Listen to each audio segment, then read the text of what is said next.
Hi everyone, thanks for being with us today at this event organized by the Warwick Behavioural Insights team. And thanks very much to Dr. Stephen Lovelady, who is here today to talk about how behavioral scientists fit into large multinational organizations as opposed to smaller specialist consulting firms. Stephen is indeed the manager of the Global Modeling Analytics unit at Unilever. And so he will share with us his experience. I'll leave the floor to you, Stephen. And hi, everybody. Enjoy this talk. Hi, everyone. Hopefully I'm on the screen now. You'll be able to see my slides. I'm not sure if you can see me or not, but let me know if the slides don't work or anything in the chat. It's great to be able to chat with you today. I kind of do talks occasionally to people at the university or to students or to my school. So as you can see, today's talk is on behavioral science in large companies. I've done talks before on careers in large companies for my school, where I used to go back in Liverpool. So there's a YouTube link there. You'll see a theme. So I also talked to the university last year about people with PhDs who want to move into the private sector for large companies as well. I've done careers in economics and management. So as I'll talk about in a second, my background's in economics, and for people with these kind of skill sets, how they jump into the private sector.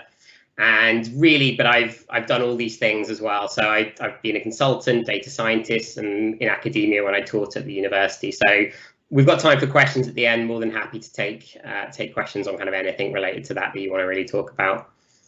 I also do talks internally. So I work at Unilever now, and I'll explain who Unilever are in a second. I now work in the R&D team, and I spent some time with them earlier on last year talking about consumers and the interaction between our understanding of consumers from a product and R&D perspective with behavioral economics. So just as an example, we make kind of products and innovations, and I was talking to them about why innovations fail, talking to them about economic concepts like a demand curve, but then putting a spin on it to show how it's not just demand curve in economics we worry about, but also how we get data and think about demand and draw demand using experimental economics, and how we can do that wrong because of what we know from psychology and behavioral economics. So that's the kind of stuff I normally, when I do get a chance to present, I talk about. Where I haven't introduced myself, so let me do that for you now. So I graduated at the start of the last decade now. It's quite a long time ago, from Warwick with my PhD in behavioral economics. Before that, I studied an MSc in economics at Warwick and a maths and economics undergrad. So I did the full 10 years at university. It was a really great time. Super happy to have had kind of the education, the experience that I did at Warwick, and so more than happy to come back and talk when I get the opportunity. After I completed my PhD, I joined Deloitte. It's Deloitte's logo for those of you who know it. I joined as a management consultant, really just on their grad scheme, and I specialized in marketing operations and customer analytics. And you'll see how that kind of informed what I work on at Unilever and kind of other things I've done. And then I work at Unilever, so I can make the logo a bit fancier now. I joined into what was called the CMI Advanced Analytics Unit. Again, I'll talk a little bit about that. And then last year I moved into R&D in global operations for R&D. It's not easy to describe what I do at Unilever. I think that's one of the things you learn about large multinational companies. You kind of have a really broad skill set, interesting things you want to work on. At the end of the day, you solve problems for Unilever, or you design products for Unilever, or you sell products for Unilever in a really kind of broad sense. And large multinational organizations are great for that variety of experience. So I'm talking to you today as the capacity of somebody with a background in behavioral economics. But I would rarely talk about that internally in my job. I kind of just work on the whole remit of things that we solve for at Unilever. So just as a bit of a warm up, those of you who know Mentimeter, just to kind of get a little bit of engagement going, can log on to menti.com using the code above. Curious to see how you know Unilever, or if you know Unilever at all. So if you go to the code, there'll be a question in a second. Asking if you recognize deodorant brands. So Unilever is the world's largest deodorant manufacturer. And so I'm going to put 4 brands on the screen, and then you'll see that hopefully in the Menti as well. So let me just check and see if everyone can get in. Ooh, I can see a couple of people coming across. Great. So if you're on your phones or if you're on your web browser, just log on to menti.com with the code above and you'll be able to jump in a second. So we sell deodorants all around the world. We're a fast-moving consumer goods company. That means basically anything you'll find on a supermarket shelf that's probably not the fresh produce. So anything in the remit of packaged goods is what we sell.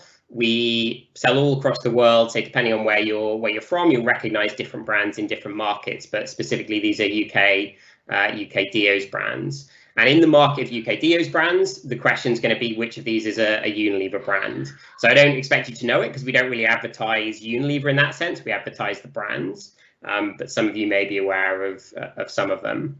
So I can see, let me put Menti on the screen across here. If we've got everybody going. I'll give everyone a couple of minutes to join in, and I'll hit enter to start. Ready? So there we go. So answer fast to get more points.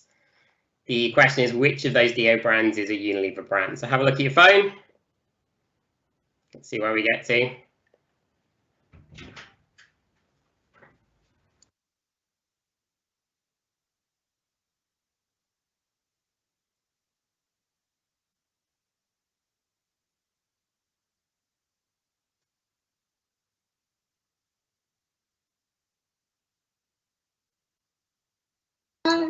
So, hi Jasper, do you want to say hello to everyone on the call? Yeah, I got you some sweets in case you want a sweet, but I need you to go out of the room, okay? So I've got to finish my call. Do you want to take them out? There you go. See you later. This is working from home. So thanks everyone. So you can see the results on the screen. So mix of Sure, Lynx, Vaseline, Brute. The ticks tell you that all the answers were correct. So we have multiple brands in any particular market, and this is a UK example where actually all 4 of those brands were a Unilever brand. I'll come back to that a little bit in a second because it's interesting to know why we do that, what's the purpose of having multiple brands in markets, but also why you probably gave the answers you did. So I'll come back to that in a sec for you, but thanks everyone for participating. I'll talk about this in 3 parts today. So my journey in behavioral science, I'll talk about working in a large company, and I thought it would be useful just to kind of throw out some of the open problems in behavioral science that we work on at Unilever and that I'm involved with today. So to start with, I also forgot to mention if there's any questions, just throw them in the chat and we'll get to them at the end of the session. I'll keep an eye on them as we go, but I'll probably kind of run through the topics and then we'll have some time at the end for questions.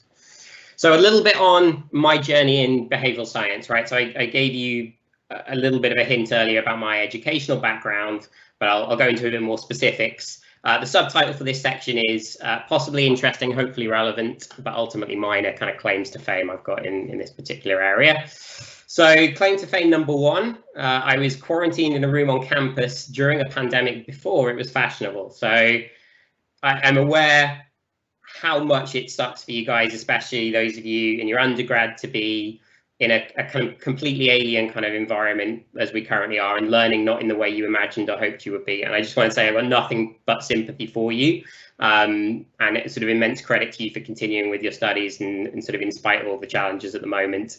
My own particular story is from my postgrad days, actually. So this is an odd way to start a talk, but I don't know if anyone remembers the day they or what happened on the day they found out Michael Jackson had died. I'm aware that's odd.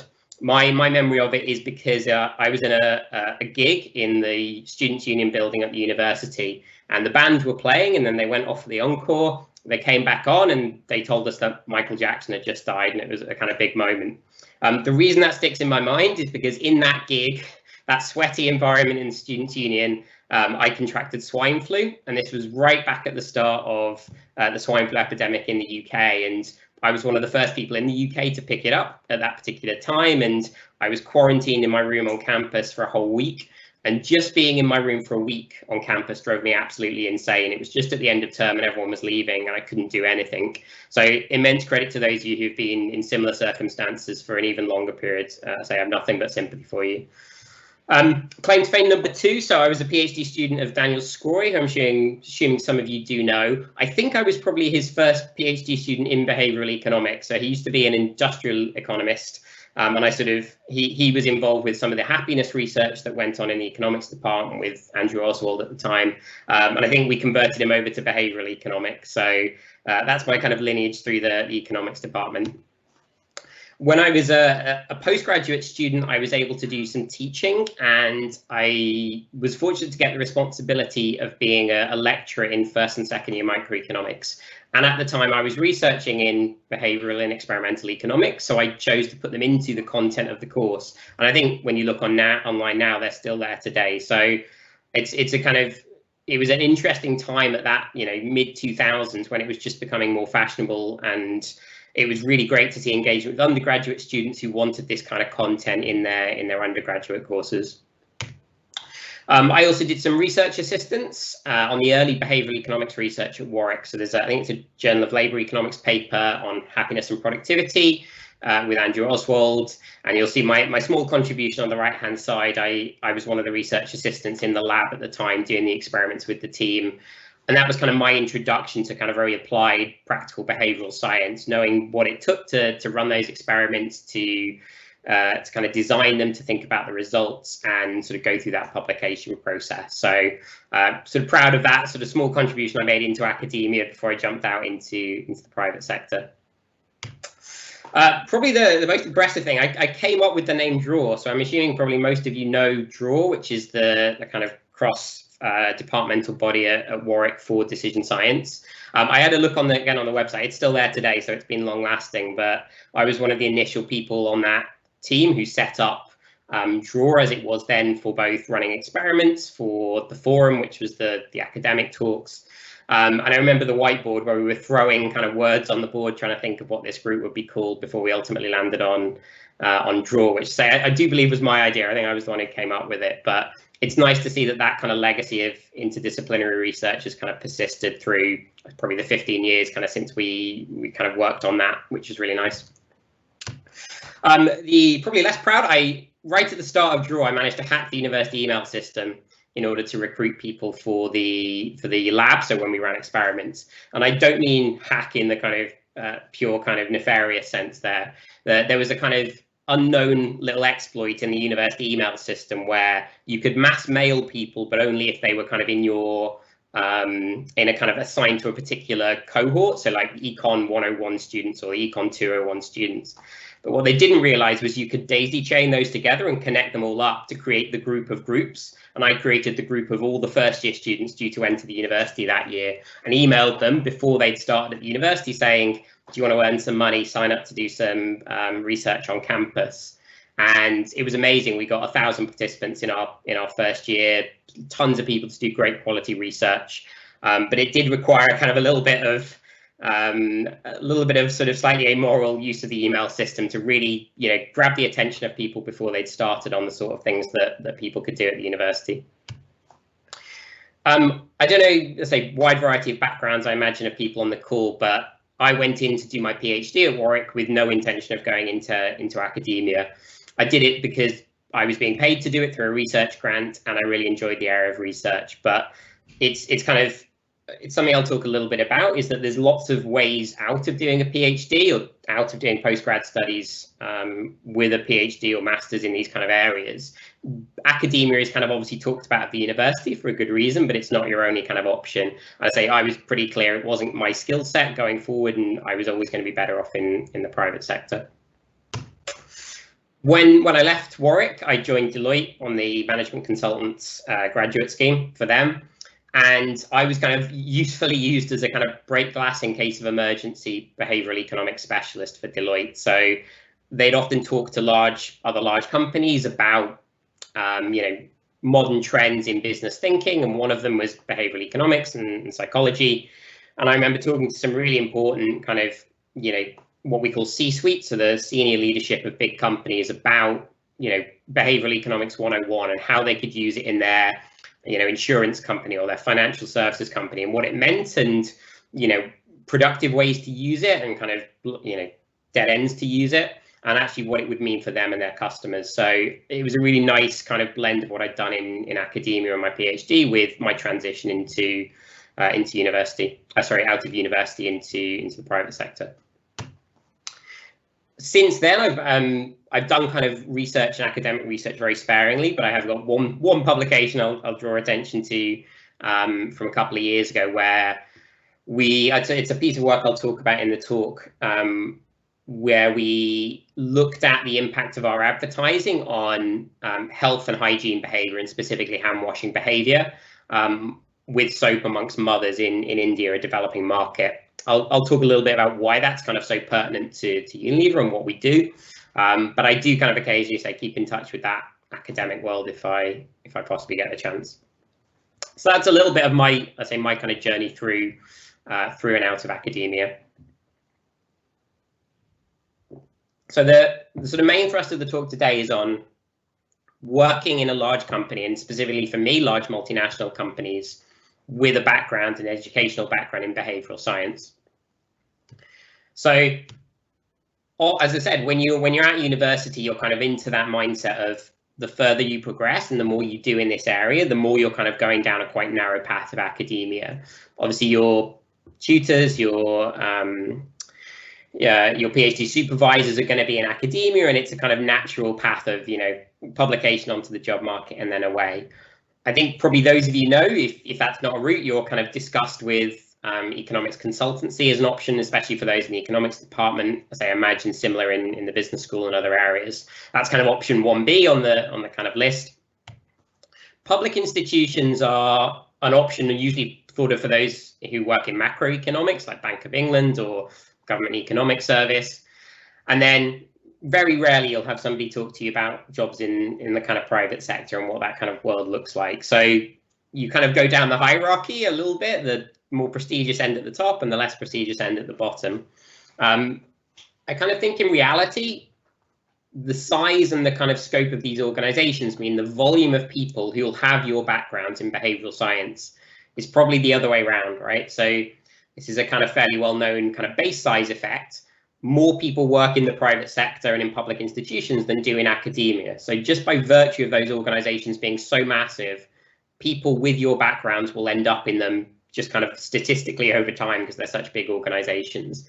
So there's more that goes on in these areas, especially in the private sector, which I know about, but also in public institutions that rarely gets talked about, I think. And it's a nice opportunity for you to see the breadth of kind of what goes on in these areas.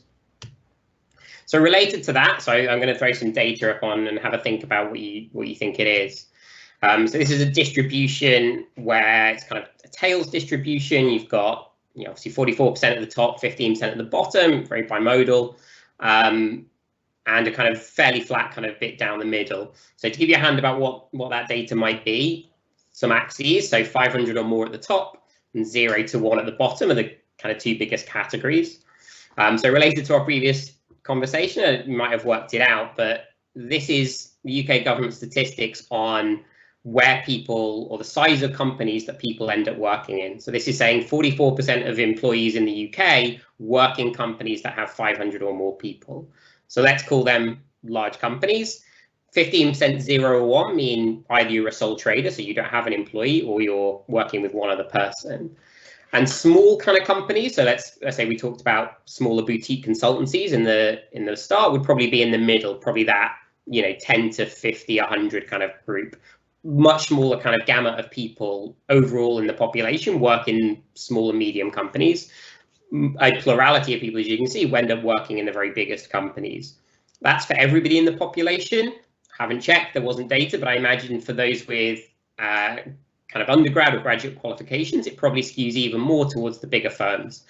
So companies like mine, big multinational companies, companies who work in financial services, often big companies as well, take disproportionately more people into their roles. It seems obvious when you say it like this, right? Large companies have large numbers of people working for them, and by virtue of that, lots of interesting kind of work gets done in these big companies that it's always nice to kind of hear about and tap into. So I'm going to ask you to kind of flip back over to Menti in a sec. Those of you who've got it on your phone, if you didn't exit the browser, should still have it up.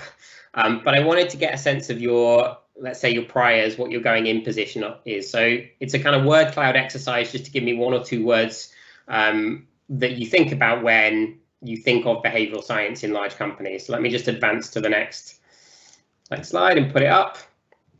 So if you go back across the Menti, you should see this slide again. And to say, just have a think about, what is it for you when you talk about behavioral science in large companies? So actually, let me give you some examples. What do you think they do? Where do you think we work? What are the pros and cons? What are examples of maybe some work you've done? Just anything that comes to mind if you were to think about, even just you're thinking about a career in it or you're thinking about research in it, what are kind of 1 or 2 or 3 things that come to mind for you? So let's put the word cloud up and see what people get. So we've got powerful, yeah. So the reach and kind of power of these companies is one of the actually attractions for me. I'll talk about that journal I wrote in a while back. The scale of it is enormous. If you make a small intervention, it can be hugely transformational. Hard to implement, definitely kind of on the con side. So you've got to know how to work in these large companies to ultimately get things done if you want to do it.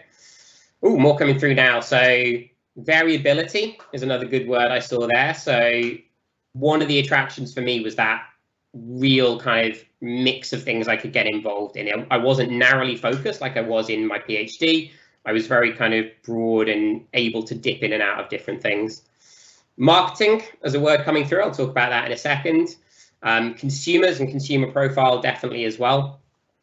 What else have we got? Biases, nudging. Yeah, so decision science, so kind of taking those theoretical concepts and finding avenues to deploy them in what you do. Nudging is a kind of interesting one. So I'll come back to that and say, what does that actually mean for, and if I don't come back to it, please remind me in questions at the end. What does that mean for a choice that you would make as an employee in a large company? Who are you nudging and what's the kind of end game of it? Data, as you can see, data analysis and big data there, and data analytics, absolutely. So my jump into Unilever was as kind of a data scientist, probably rather than a behavioral scientist. I'll talk a little bit about that as well. The quantity of data you get access to or can get access to is very, very substantial. So anyone interested in working with these kind of big, large data sets will kind of find a home in these kind of companies as well. Difficult, yeah. Can be. I'm sure that's the same for kind of academia and other things as well.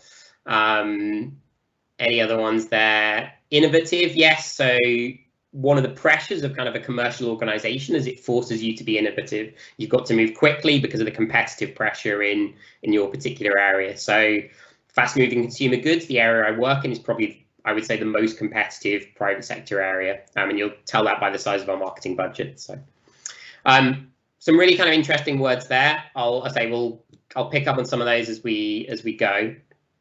The word I had in mind was one of the ones that is obviously came up there. So marketing. That was the first thing I thought of when sort of asking myself that question. Why is that the first thing that comes to mind for me? So this was the advert that I know you guys put out for the talk today, talking about the behavioral science team at Unilever. And it's important to think about, when you're in large kind of multinational companies, no one's actually calling it the behavioral science team, right? That doesn't sell products. It doesn't make products. It doesn't, run the back end of our processes and systems. You have to always think about the interaction and where you're fitting within the commercial framework of the organization. And for me, that was within marketing. So marketing in Unilever has a branch of it called consumer and market insight. So we feed into our brands, into our markets, insights about consumers, what they know they're looking for, what they tell us they're looking for, what their hopes and aspirations and unmet needs are. So that's the kind of group I joined into, was designed to kind of feed in a real consumer-centric perspective into the marketing that we do. My particular team, as I mentioned before, was called the Advanced Analytics Unit. Really, it's the Global Marketing Science Center of Excellence. And this is this interaction between marketing and behavioral science. A lot of what we did is behavioral science, but we're under the auspices of marketing. And that's our kind of job, is to assist and improve the quality of our marketing execution.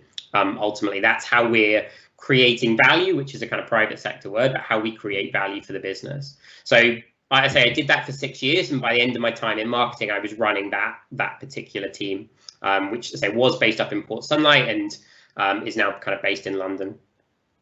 So to give you some examples of what I did when I was sort of working in that group, there's a kind of statistic that is used in Unilever, and we use it on our annual reports and our results presentations, which is that every day 2.5 billion people use Unilever products to feel good, look good, and get more out of life.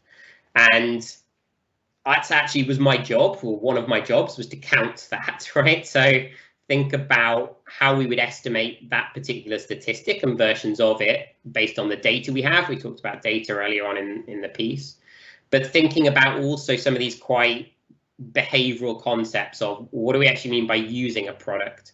If someone else did your washing for you using a Unilever product, did you use it when you put the jumper on? Is that different to if somebody cooked you a soup with a Knorr stock cube and you ate it? Did you use that product? What about usage habits? So how do they vary by type of consumer, by market, by product? Also thinking about duplication of usage. So if you used one product from Unilever in a given day, does that make you more or less likely to use another Unilever product? Because obviously here we're just counting unique people, not number of users. So there's a really kind of interesting amount of data and thought and science that goes into how we estimate this for what is quite a snappy snapshot of the scale of Unilever. But again, I was given really good freedom to think about that, think about the approach we would take and the data we need to do it. And one of my proudest moments, or one of my kind of easiest performance reviews, was when an analyst, a financial analyst, quoted this statistic when it moved from 2 billion to 2.5 billion as a reason they were investing in Unilever as a company. They were buying the stock, saying that the reach of Unilever is growing in these particular areas, and that's why we're more bullish on the company. So great sort of application of these kind of things you've learned about through your course, your education, merging it with data, and then say contributing value to Unilever as a company. The kind of little task I did earlier for you, so I said I'd come back to that, is related to a concept we call brand equity in marketing. So I say those of you who study in business will probably know about this. Brand equity is a really important measure for how consumers perceive our brands, and we use it to understand how we should do marketing, but also the relative strength of our brands in speaking to different consumers. So I talked about before, these are 4 Unilever brands in the UK Deos market. Why do we have 4 brands? Because they're each aimed at slightly different consumers, right? They're each trying to present a slightly different use case for our consumers. So Sure is a very active deodorant for people doing sports and activities. It has long-lasting protection. Lynx or Axe in kind of other markets is known for being good for younger men. It's more fragranced. It's more, we pull a lot more variants out, so you can change your fragrance based on the type of Lynx you buy. Vaseline is a more sensitive product, so it has more care about it. You can see the word Proderma. It's about the sensitivity of skin in a lot of cases, 0% alcohol being mentioned there. And then Brut is a pure fragrance product, so kind of more specialist, more particularly specialist product for fragrances. So when you were giving the answers, I noticed, as I probably expected, more people had answered the first 3 than the 4th. If you think about the question I asked, I said, which of these is a Unilever brand? I'm guessing, I don't know, you probably had no idea which was a Unilever brand. They say we don't advertise it. But what you probably did was that famous kind of substitution bias where you substituted an easier question for the hard question I gave you. And I guess you probably responded based on which of those of you heard of or which of those you're most familiar with. And that really is part of what we call brand equity. So what we call the salience, or the ease of which it comes into your mind, is a key component of driving purchasing of our brands, and it's therefore a key measure we track. And the brand and the association of the imagery has to be very, very kind of easy to recall when I ask you a question about it, for example. So we're not unique in this, but we measure brand equity in a number of different ways using kind of decision and behavioral science. One particular approach we use decomposes the equity of our brands into 3 components. So you've got meaningful, which is how well that product meets its consumer's need. You've got difference, which is how differently positioned that brand is from other brands in the category, or sets the trend in particular areas, again, conditional on that consumer. And then salience was that point we just talked about. So how easily is a brand coming to mind when I ask you to identify a deodorant brand, for instance? And these things, though it seems they would be correlated, so bigger brands you would imagine have the kind of a stronger response to all of these, is actually not correlated. So smaller brands tend to be associated with certainly more different. Meaningful brands is much more about functional or kind of purpose driven. So Dove is a good example where people believe in the message and the aspiration of the company to do good in the world. And salience is therefore much more about the size and the imagery and the association of the brand. So we measure that, we survey consumers on that, we combine it with a number of other metrics to derive what's called a power score and a price premium score, and that helps us understand the positioning of our brands in the marketplace, for example. I thought I'd try and relate that concept back to myself. So that's a picture of me before A, the pandemic started, and B, I had kids.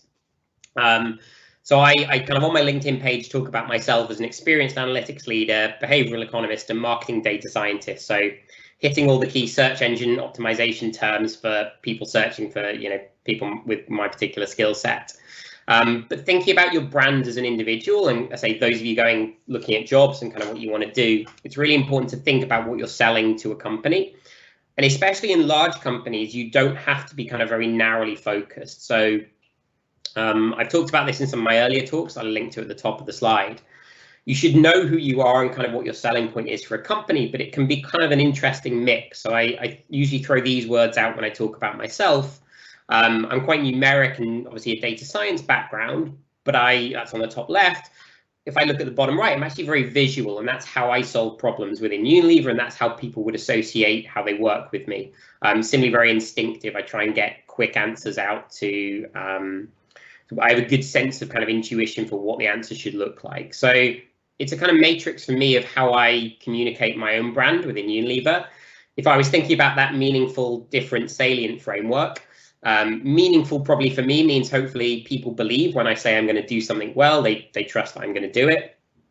For me, being salient means I'm sort of recognizable for what I do. If people had a problem in these areas, they'd come to me to try and work on them. The interesting one is probably different. So if I'm in a large organization and I position my kind of brand like this, it's easier for me to kind of have my own particular kind of niche or my own particular interesting proposition in my company. So again, you don't get many people who are both numeric and data scientific, but also prepared to work quite visually. That's a nice kind of position for me to be in my career. And I say it's one of the benefits of large companies is you can create this own little little kind of brand for yourself that really helps you sell what you're doing in your career and communicate with other people in the business. So is that the same in small organizations as well? I don't know. I sort of don't have a good answer for it, but I kind of approach this question like this. This is a kind of framing thing. So those of you who kind of study framing, I would tend to say of these two statements, I solve Unilever problems with behavioral science. That's the bottom right corner of the screen. That's different to saying I solve behavioral science problems for Unilever. And I think if I was a consultant, I'd say the top left, but working in a large multinational company, I'm really interested in Unilever's problems. Behavioral science is one of many kind of tools I would use. I say I put some of them on the previous slide, but I have to be working towards Unilever's problems to kind of remain employed and keep contributing to the company. So that's what I'm trying to do ultimately in my job. Similarly, when I was a management consultant, I'd have argued on the top left, I'm a management consultant who specializes in behavioral economics. That was a point of differentiation for me at Deloitte. That's why I kind of was able to get in really interesting conversations with CEOs of big companies, because I had a kind of great grounding in management consultancy from my training at Deloitte, but I had this unique kind of string to my bow of a background in behavioral science and behavioral economics. I'm not a behavioral science consultant, and I wasn't. And I think if you go to work in those companies, it's interesting because you get more specialist. You can do your own thing in greater detail. But then the behavioral science isn't really the thing that differentiates you. Like your colleagues will be behavioral scientists and you'll work on behavioral science problems a lot.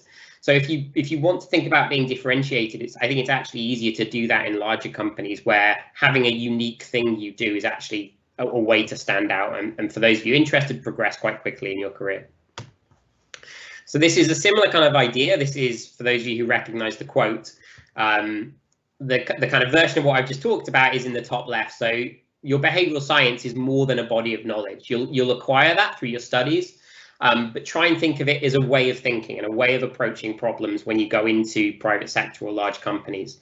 Those of you who recognize it, that's a Carl Sagan quote in his last ever interview, actually, before he died. And it's a way of thinking about the scientific method, not just behavioral science. But it's important to say, leverage the skills and the tools you've got in the broadest sense you can in these big companies, because they'll find really interesting challenges for you to work on if you do. So last one of the Menti questions. So this is a kind of another word cloud. So we've talked about my large organization of Unilever, but I kind of wanted to get your impression of why you think large multinational organizations are successful. So if you log back onto Mentimeter, say those of you on your phone, let's jump to the next one. Again, just one, 2 or 3 words about that question. So those of you who study business, those of you who study economics might have a take on this. Large companies have some of these great innate abilities to be successful in the world. And I say I'm using my language carefully to not give the answers I would give, but if you imagine yourself working in one of these companies, what do you think you're contributing to? What are you working towards? What's your kind of motivation and reason for being there? What are you ultimately, I guess, working towards? Those of you who've maybe done some consultancy work for them will have seen it kind of firsthand. But it is a different kind of environment to a smaller consultancy. And I kind of know from my little time in academia, where I did little consultancy projects with a couple of institutions, it can be a very, very different way of working. So money for R&D, yes, I'll talk about that in a sec. We're always trying to get more, but that's a kind of key thing we're able to do is invest behind our products, invest behind our long-term future. Good management, tax write-offs, yeah, so related to the investment in R&D. I think that was a budget announcement on change to the way we can get tax relief on capital investment the other day. Effects of scale, yeah, heritage, good management and talent, so that piece around people. That piece I talked around earlier, so large number of people work in large companies by definition. You get a really broad mix of interesting people. Those who proceed up to senior management levels tend to be incredibly talented. And I've been fortunate at both Deloitte and Unilever to work with some amazingly talented people who want to stay and contribute to those particular areas. Effects of scale and efficiency, I'll come back to that in a second. Empathy again, yeah, so we are very consumer centric, especially in these very competitive industries. You have to be incredibly responsive to your consumer, know what they want from you, know what you're trying to sell effectively. Solve pain points is the same idea. Absolutely, people would describe it as a laser focus on the consumer needs and the consumer demands. Resources, yeah, so big companies have lots of money to invest and we kind of do it very well. Again, I'll come back to that to a little bit in a sec. Market power, yeah, so if you think about Unilever's market power, our power is our brands, right? So brand equity, as we talked about before, that recognition of the things we sell without saying it's a Unilever product. We're saying it's a Dove product or an Axe product or a Lynx product. That power comes from the power of our brands ultimately and what we do. And that's, to say, part of the value I was able to bring in doing that as well. So yeah, so there's some really, really great answers there. Heritage, especially for Unilever, 150-year-old company. Legacy of that is incredible. There's a study in the Unilever archive, so those of you who study economics, which is a price elasticity study from 1932, I think, where they're looking at the price elasticity of soap over time and therefore how to price in the marketplace. It's odd in reflection. I used to do sort of trying to solve for price elasticities. We broadly use the same data we did 100 years ago, just in a slightly more effective way and efficient way than we do today. So the problems of selling products to consumers to meet needs doesn't really change over time. It's just how you do it. So that related to that, I'll kind of give you my answer. I think it was mentioned a couple of times. The word efficiency is kind of obvious, and I'll give a better answer in a second. But large organizations especially are incredibly efficient at deploying their resources. That's what makes them profitable. It's how to use their scale to leverage effectively, not we talked about investment in R&D, not massive quantities of money. You'll see academic grants in those of you who stay a career in academia, which can be on par with what we invest in R&D for Unilever, kind of at the end of the day, like tens of millions is a reasonable order of magnitude there. But the efficiency of large organizations to keep going through the process of developing, making, promoting, selling products, and the kind of, honestly, the pure efficiency by which we can do that is incredible to see. How are we so efficient, right? That's kind of what I wanted to talk about here. I think the single most valuable thing you can do is have strong communication in a large organization. So for those of you who study maybe in this area or who are interested in the idea of communication, it's the single biggest enabler in large organizations. So we talked about, I think a few of the points on the Mentimeter slide were great management. The thing that separates the great managers in a company like Unilever is their ability to communicate. Alan, our CEO, has to be able to direct 150,000 employees to his vision of the company when he maybe only sees them, on a WebEx a couple of times a year, and that requires incredible communication skills. By far the hardest thing I do in my job on a day-to-day basis is write emails. And that seems really weird. I'm sure those of you who have email, communicate with your supervisors via emails, it's an annoyance, but it's not effortful. My emails have to be brief but detailed. They have to be impactful but not imposing. And they have to create, in these kind of difficult to work in organizations, sometimes large organizations, they have to create transformational action. And that's hard to do when you have only got a limited attention span and there's 100 other emails people are reading in a given day. So communication is the thing that large organizations probably do better than ever. It drives efficiency and therefore it drives their profitability ultimately. I wanted to talk a little bit about communication because there's different ways of thinking about it. So there's an example of communication. I don't know what you're looking at on the screen. There's a nice high street. There's some lovely sausages being sold. The thing you're supposed to look at is the man with the golf sale sign. That's so derivative though, right? It's not uncommon to see that. It's in kind of really boring type. It's not doing anything. I'm not sure if you wanted golf equipment, that would be how you go and buy it. So that's communication, but it's not doing anything. Try and contrast it with this, right? I'll give you a second to look at the slide. Same kind of idea. There's something you're trying to alert people to on the road ahead of them, but that is impactful communication. It does more than you need it to. It's simple and easy to understand as to why it's there. So why is one of those things bad communication and why is one of those things good communication? Unilever spends about 3 billion euros a year on media. So we do an awful lot of communicating with consumers. We need to know how to do it very, very effectively to grab that attention span when we put a TV commercial on, for example. So the paper I talked about before, the academic paper, was on how we in markets where we're encouraging, especially mothers, to do more hand washing. I think there's a terrible statistic, about 1,000 people a day die from hygiene preventable diseases, so diseases you could prevent by just washing your hands more. So we spend tons of money on media communication, and we looked at different ways to do that communication in India, in rural India, to encourage mothers to wash their hands. Lots of data on this slide. What's important to know is that we found 2 ways of messaging, so TVC1, which is TV commercial 1 and 2, that drove a significant increase in mothers' hand washing behavior, and that's on a long-lasting basis. So there was the kind of design of the experiment was not to tell people that's why they were seeing these commercials. They saw a wide range of commercials, not to say why we were kind of observing their behavior. They had a diary to track behavior over time. So it's kind of fair as we could make it, but just a kind of short snippet of a good TV commercial with good messaging drove an uplift in hygiene behavior over time. So mothers washing their hands more than they had done before. And obviously that behavior cascades down to children. So companies like this, where we want to make an impact in the world, we want to use the money we spend for not just to sell more things, but to do great behavior change in the world where we get the opportunity to do it. There's a kind of scientific approach and rigor that we have to these kind of things as well.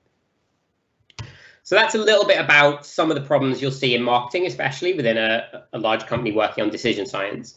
As I talked about, I've transitioned to a role in R&D since the middle of last year. So I wanted to talk about open problems I see and kind of why I joined the R&D team in doing that. So I'm just going to put on a little video that talks a little bit about what I work on.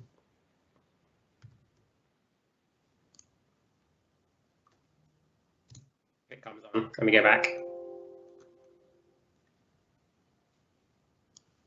And put this one on. There we go.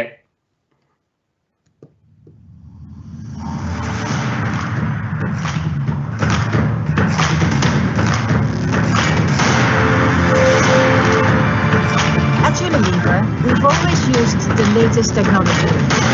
Wash clothes, Clean homes, and at Unilever, we've always used the latest technology. wash clothes. But now, we're sharing a new commitment to build a clean future.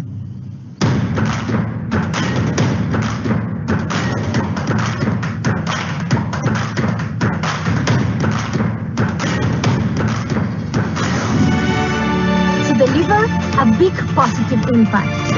How big? Big, big. Global big. Like swapping chemicals made from fossil fuels for renewable ingredients, creating low carbon footprint products. And making our formulations biodegradable, to leave no trace behind. From what goes into our cleaning products, to the way we make them, and package them. We're changing it all.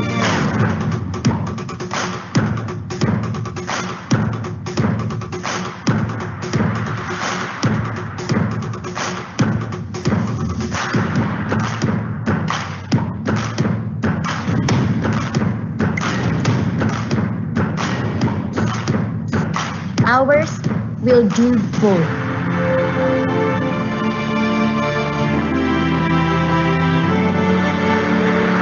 Made for you. With the planet in mind. By purposeful brands. Clean home, Clean planet. Clean future.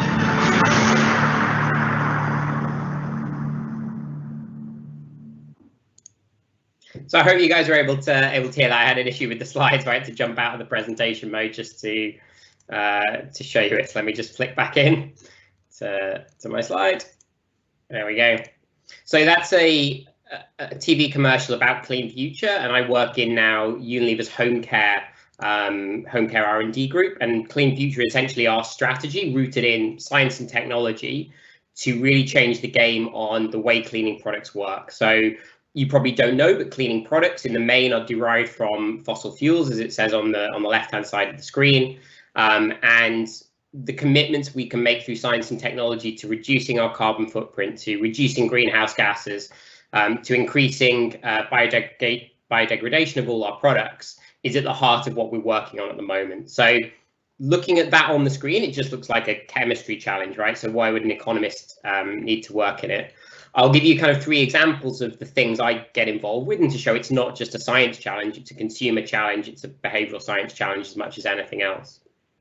So on the screen is a product you may or may not recognize, which is compressed deodorant. So in 2014, Unilever launched proprietary technology to compress deodorants into smaller cans. That saves materials, it saves transportation costs, it's great for the environment, and it delivers the same performance in a smaller can.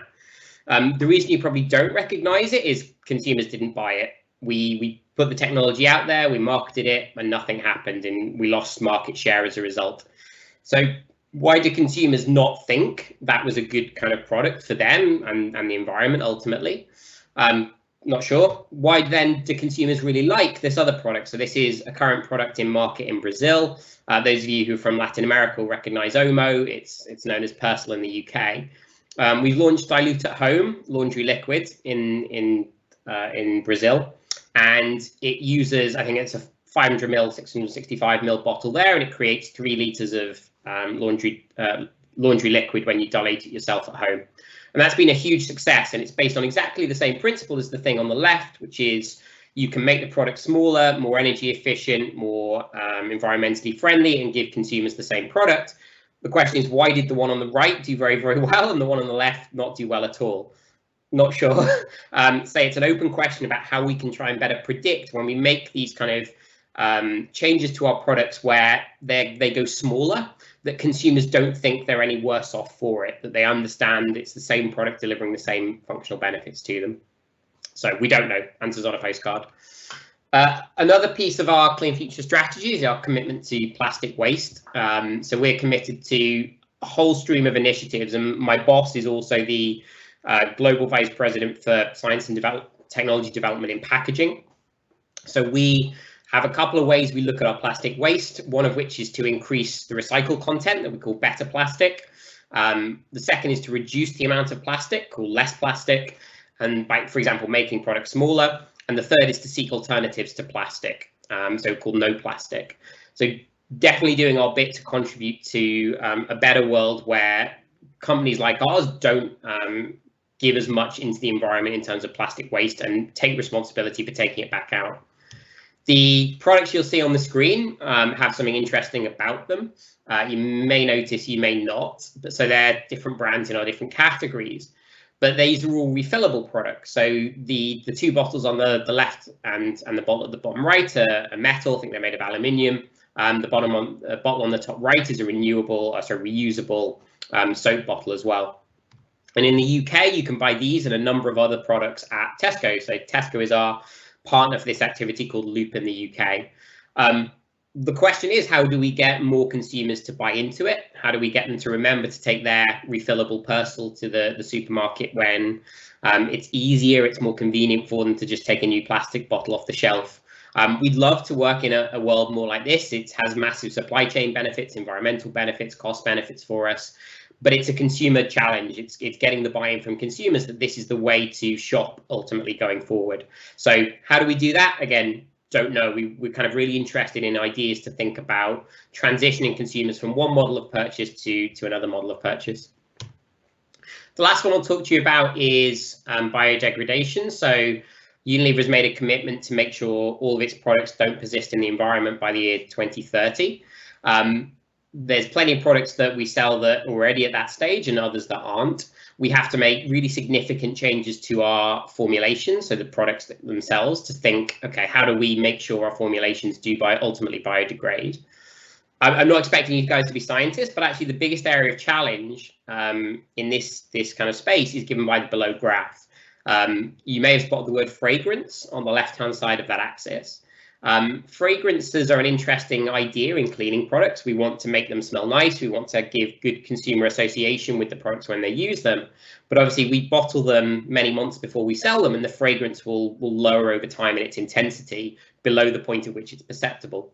And therefore, the way we use fragrances is what's called a fragrance end cap. So it's a little capsule, effectively a fragrance that releases when you either use the product or open the product, and that's the little spike in the graph. The problem is they're not biodegradable. So we are on a journey with our fragrance houses to make biodegradable end caps, so things that degrade in the environment, or completely change the fragrance profile of our products.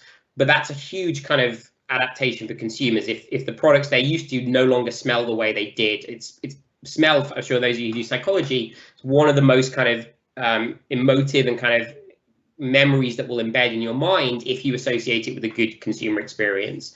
So transitioning consumers to expect their products of the future to smell differently from what they do today, again, massive decision and behavioral science challenge, like how we take consumers through that journey to make sure, I say this, which is by far the most complex part of our biodegradability commitments, is something consumers buy into as well.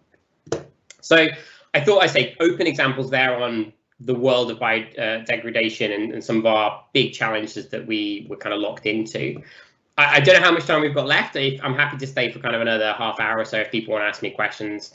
I haven't seen anything in the chat, but I'll throw back over to the team at this point to see if they spotted any in chat. Yes, Stephen, we actually have a few questions. I don't know whether you want me to go through it to read them, or you want to do it. Yeah, I can't. They're not in the conversation, right? So I can't see, I think, the chat window unless I'm looking in the wrong place. So just read them out to me and I'll try and take them. Okay, so we have Shubi, who is a final year cognitive neuroscience student, and she's looking to get into behavioral science in the industry. So she asked what kind of companies jobs she should be looking for. She said that, for example, when she talks to companies like Deloitte, she would need to enter as a consultant, but won't necessarily get to work on the kind of projects that she wants to, such as human-centered design, etc. So what would you recommend someone like her to do to really start off strong and build a foundation in this area? Good question. So I'll give you, say, I had the same question, like how would I jump into industry and still work on the things I want to work on? That's probably my biggest selling point for large companies, is that if you talk to Deloitte, they'll say, yes, join as management consultant. Okay, practically, what does that mean? They want you to get to know how to work in large companies, financial services, like understand the structure and architecture of big companies so you can solve their problems, which is how they sell you as a consultant, but using your unique scientific skill set effectively. So as I made that point around differentiation earlier, it for me was a great point of differentiation to say, yes, like all these other consultants who have trained at Deloitte, I have this great background in finance and project management and ways of working, but I also have this other string to my bow, which is unique. It's differentiating for me, and that got me to work on really cool things. I say solving the problems of the companies, but using the techniques and things that I knew how to do. So I say, if you're going into the private sector, you've ultimately got to tie what you do to a company's problem and work on that with them to solve a business challenge, but you get to bring your perspective of it. And I say, for me, that was a very kind of a happy balance between doing the things I wanted to do, but also really sort of understanding how commercial, how businesses and commerce works, because ultimately that's your bread and butter of your day job. And if you can't do that, it's a tough ask to kind of work in companies long term. So I say I would recommend it on those kind of routes because of the balance you get between the two things. Okay, thanks. Just to answer the other part of the question, which is what types of companies, you have to think a little bit about your kind of higher order, what we call purpose, right? So what motivates you to get out of bed in the morning? So for me, it was more around, these big hairy challenges of things like hand washing and other things that meant Unilever was a great fit to me. It's not for everybody, but you want to find the particular maybe industry that has the thing you ultimately want to work on. That's something to say, know yourself, know what you want to do in that space. Okay. And she also asks, what are your thoughts about working in a consulting firm versus consumer packaged goods companies like Unilever and PepsiCo? Which one is best to grow in terms of building a strong foundation in skills? Yeah, they're both great routes. I took the consultancy route. I joined Deloitte as a management consultant and then jumped into academia. Jumped into Unilever as a CPG company, as you know it. You'll get different experiences in both. Consultancy can be very intense because you're selling something, which is effectively yourself. So it's a bit more sales focused. That's not necessarily a bad thing because you sort of understand pressure a bit better and a bit more acutely than you do in large companies. But they each have their kind of own way in. I say, I'm sure if you're talented and you work hard and you're kind of interesting and find interesting things to solve, you'll have great experiences in both. So I'd say find the right company, find the people you want to work with, find someone whose ideals for what you want to do match up with yours ultimately. Yeah, so it's important to find a balance, let's say, as everything else in your life. Yes, very much. Yeah. We have another question. Some people may be great at their job, but communication may not be their forte. How does a large organization like Unilever address this? So communication means a quite wide variety of things. And I think often if you come through academia, you think it's just about doing a presentation, talking in front of an audience. Communication isn't that. Communication is a very broad idea about getting ideas across from one group of people to another to create action. And that doesn't have to be you speaking. It's emails, it's presentations, it's what we call stakeholder management a bit. So the way you work with other people to bring them onto the same idea and the same way of working. So solving problems and relationship issues. That's all under the heading of communication.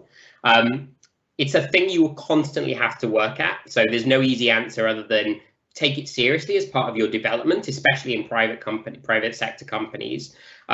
Learning how to become a better communicator. What does storytelling mean? Which is a great way of thinking about, for example, when I was setting up this presentation, how I took you through a journey of what I wanted to talk about to get all the key points I want to do. There's a real kind of art and a skill to doing that. And I would encourage you to kind of say invest in your own development in it, because it will reap rewards. As I say, the best people I've ever seen in these companies are the best communicators by far. That's the key skill they have that differentiates them. You don't have to be that good. You don't have to be the CEO of Unilever and have that level of skill. But it's something you work on, and it helps you continually throughout your career get the things, your ideas, the things you want to do, get them actually implemented into businesses. Okay. And as part of your job, do you solve your science problems for marketing mostly, or also internal ones? For example, changing parts of the Unilever's culture. Yeah, if you think about my journey, for example, in Unilever, I joined in marketing and I now work in R&D. It's up to you in these large companies how you shape your career through different areas. So I could have specialized even more in marketing, gone down that route. I wanted a broader experience. I wanted to see this kind of product side of the world and that journey. So take ownership of your career, find the things you want to work in, find the people you want to work for. And what you'll often find is if you've got good ideas, then good people are receptive to those. So people often think a job specification or a job description is kind of set in stone. They're not. You get to shape your experience in companies, and you get to decide how to spend your time ultimately, especially when you're working from home and no one's looking over your shoulder. It's self-motivation and kind of self-direction that points you in the direction of problems that are of value to the business and are of interest to you.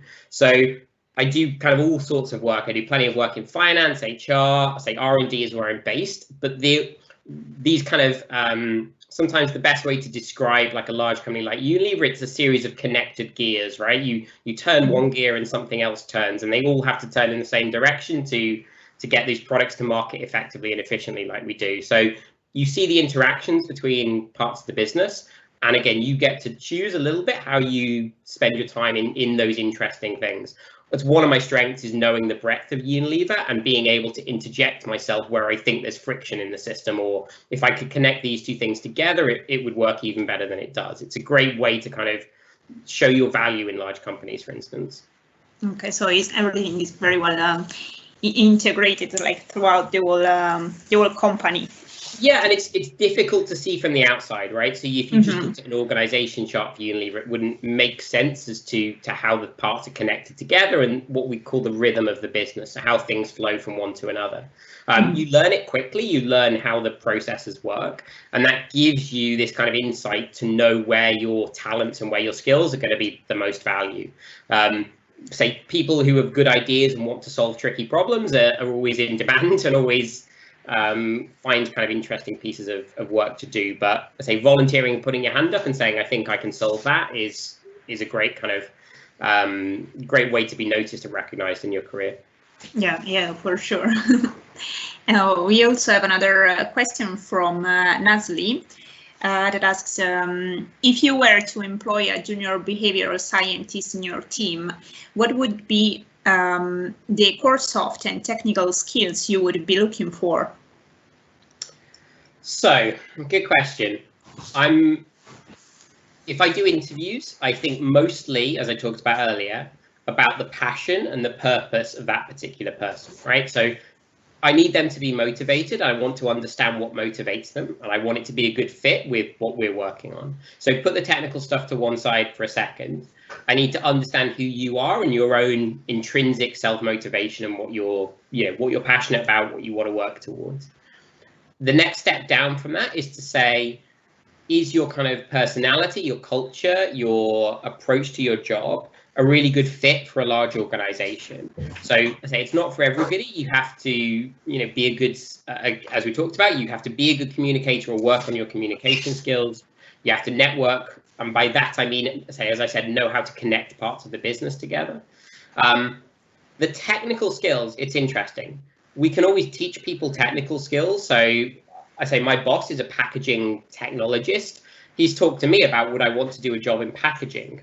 I don't know. I've never made packaging. I've never designed packaging. But again, they're confident that somebody who's motivated and smart and works hard can be taught different technical skills on the way through to build out their profile of who they are and what they work on. So go back to that slide I had earlier where it's got your key kind of skill sets. the key skill set doesn't need to be, I can code in R and Python, or I can run design of experiments from start to finish. Because again, that's stuff I can teach you. The core bits of skills are around your approach to your job, your I say one step higher up in the hierarchy of things like you're numerical, you think statistically, you've got data skills, but not the tools and technologies, because they change more frequently than you can probably keep up with, and that's why continual learning and development is good. So it's a way for me to not answer the specific question by giving you a list of things. It always depends on the particular job, but I'm always much more interested in the personality of the person and the ability of somebody to continually develop and do new things and get different skills and kind of things, get different capabilities as the needs of the business evolve and as you evolve as a person effectively. Mm-hmm. So first personality and motivation, and then technical skills that can be learned during the time, basically. Yeah, definitely. That's very interesting. Yeah. And this is kind of a personal question. Do you use personal science to manage your work habits, for example, making sure that you are not procrastinating and that you are productive?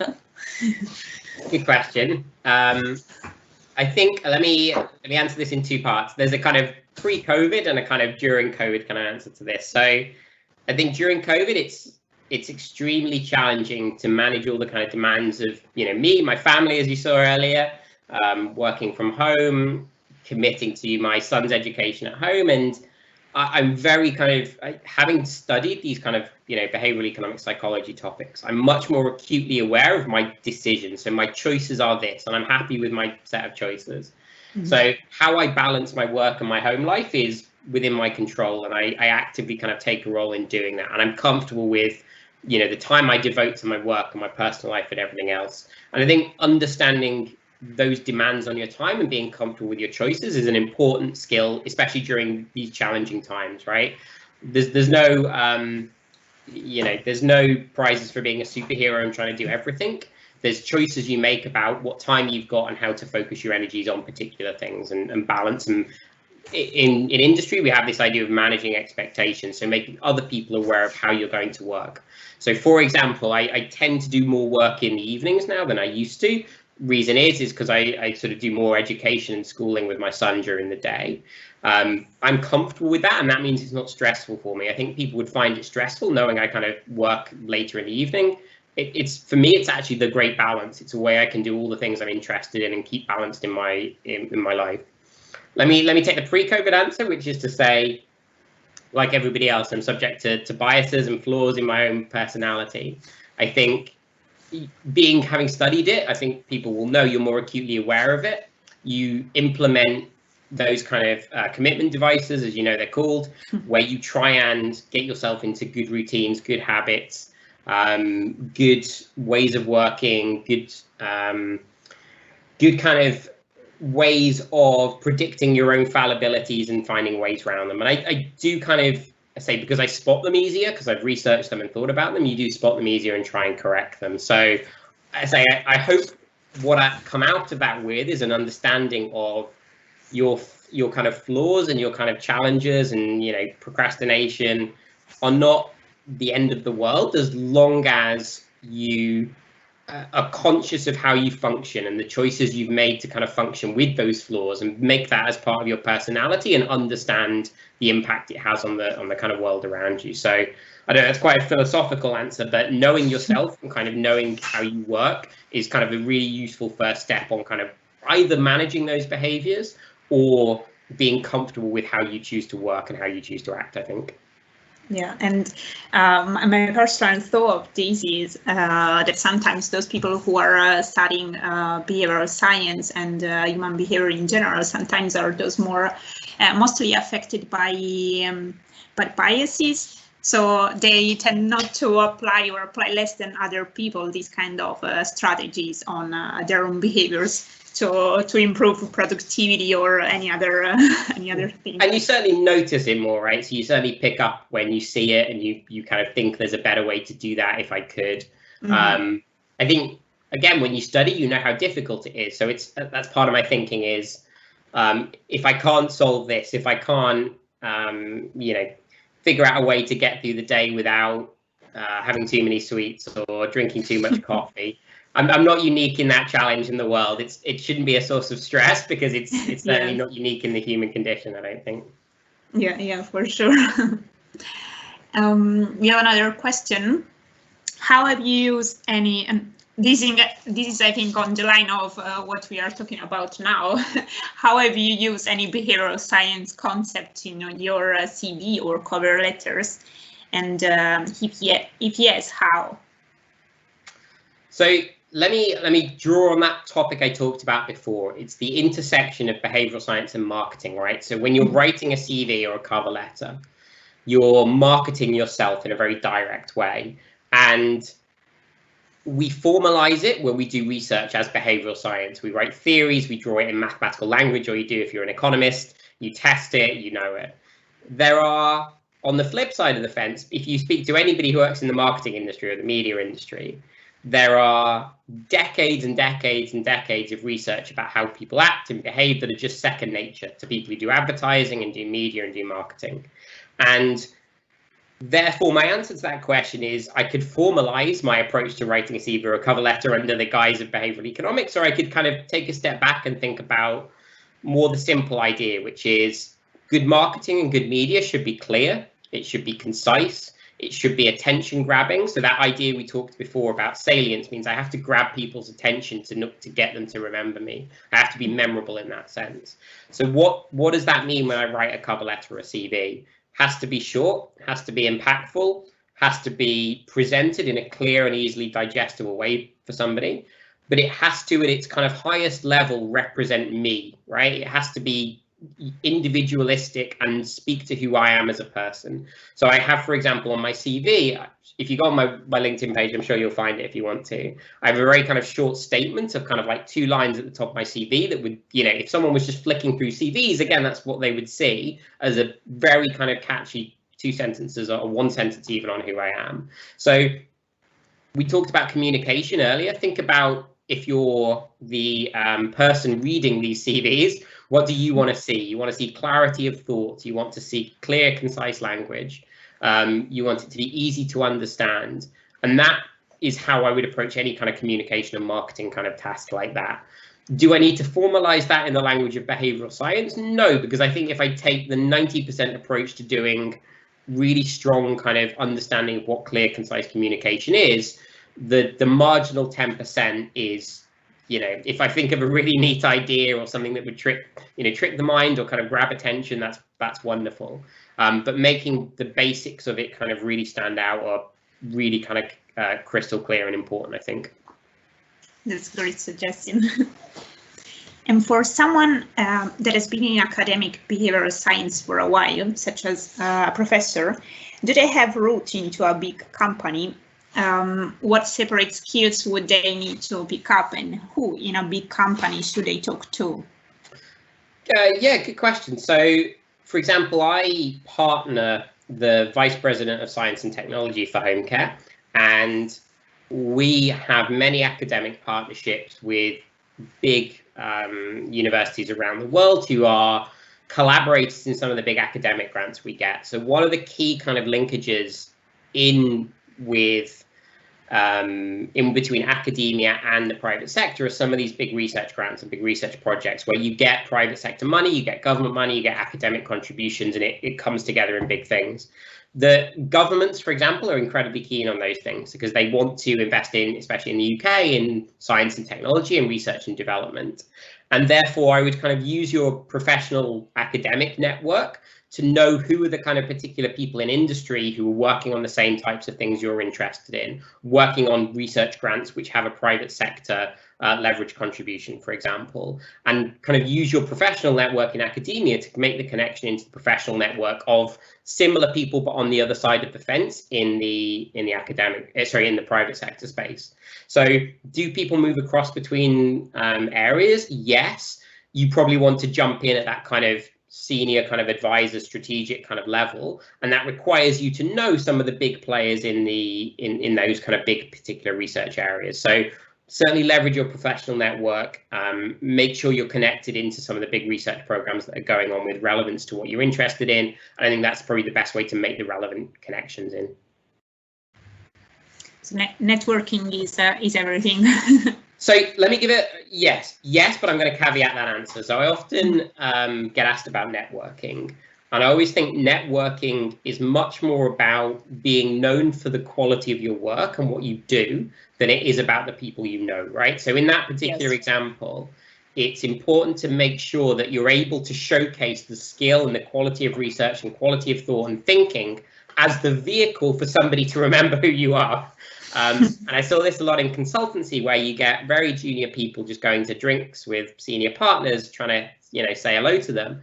But if you've got nothing to say, right, if you've got nothing to hang your hat on as particularly strong or insightful, it's much too easy to ignore you. And that is not an efficient way of doing your networking, right? So definitely not. In my career, I've always tried to think, can I do the piece of work that would be remembered for who I am? And that's my brand, right? My brand isn't I shook their hand once. My brand is they associate me with the quality of the work I've done for them, effectively. So it's a slight subtlety in what good networking I think actually looks like. Yeah, not about knowing people, but having done something like your reputation, like your brand, your position on kind of, you know, what your field of interest is. Like, that's your calling card. So leverage that as much as you can. Yeah. We have our last question, also because we are running out of time, and this is from Shubi. She asks, how free were you to conduct behavioral experiments at the larger multinational companies versus the consulting firms, considering that in consulting firms everything is so revolved around the client? Good question. So if I think about, so you probably, I don't know, you may know, you may not know the kind of process by which consultancies get engaged, right? So clients will often write a brief, they'll describe a particular problem they have, and consultancies will describe solutions they think could work. And large companies like mine are reaching out to consultancies precisely because it's not a skill set that they can solve for internally. They're looking for particularly specialist help to do it. So you'll get in consultancies, especially, you'll get these interesting, tricky problems that people can't solve, and that's why they're seeking more specialist help and advice. That gives you more flexibility to present an idea about how to solve a difficult or intractable problem. So it's more creative. You get this idea of, we don't know if it's worked, but we can convince them it's worth taking a shot at it like this, I think. And again, because you're with other like-minded individuals, you'll get really good ideas. The flip side of that equation is only a very, very, very, very small percentage of the problems in companies get to consultancies. Most problems can be solved in-house, and there is really nothing that large companies hate more than spending money on consultancies, really. They love solving problems themselves internally, and therefore it's this kind of base size effect, right? The more problems exist in the companies, and if you're in the company, you'll see more of them. If you know things, if you have good ideas, you'll be able to pick and choose which ones you get into. In a consultancy, you'll see the kind of tips of the iceberg, and therefore, I don't know, consultancies can often be quite a lot of proposing ideas, but people saying they don't want to do them. So you'll have to pan for gold a bit, right? You'll have to write lots of proposals that don't end up going anywhere to find the one thing that you want to do. So different approaches on doing it. You'll maybe be able to propose more things you really want to do in consultancies, but not be able to do them all. In large companies, you'll be exposed to much more things, but again, they may have more constraints on them, or you may have to work with them in kind of bringing two ideas together or doing different things. So at the end of the day, good ideas are what win out. If you've got good ideas, smart people will listen to them, but say just different routes in depending on whether you're in a company or you work for a consultancy. I see. Okay. Well, I'm checking if there are any other questions. But it looks not. We have answered them all. So I don't know if you have other things you want to say, any suggestions to our attendees. As I say, these are kind of weird because I can't see you guys obviously on your webcam or anything. So I've been talking to myself for an hour and a half, which is fine. I really enjoy kind of these opportunities to connect back with people who took the same kind of path I did through university. I think you're, I say, fortunate to be working and interested in a very topical, challenging, but rewarding area of research. And as I say, good ideas win out. So whatever path you choose, I'm sure you'll find great avenues to deploy your skills. That point I mentioned earlier, think about your process of research, not just the things you know today. That will carry you through, I think, a really good career in this space. That's a very positive way of thinking. So thank you very much. No problem. I'm super happy to help. Okay. Then thanks very much, Stephen, for being with us today. It has been a very exciting and successful event. So we are very, very grateful. No problem at all. As I say, my LinkedIn details will flash at the top of the screen. As I say, anyone pings me a message on LinkedIn, more than happy to take it. Great. Okay. And thank you very much for attending this event. Stay tuned for the next Work Behavioural Insights team event and the summit, which will be on the 15th of March. Okay, thank you very much again. Thanks all. Goodbye. Bye-bye.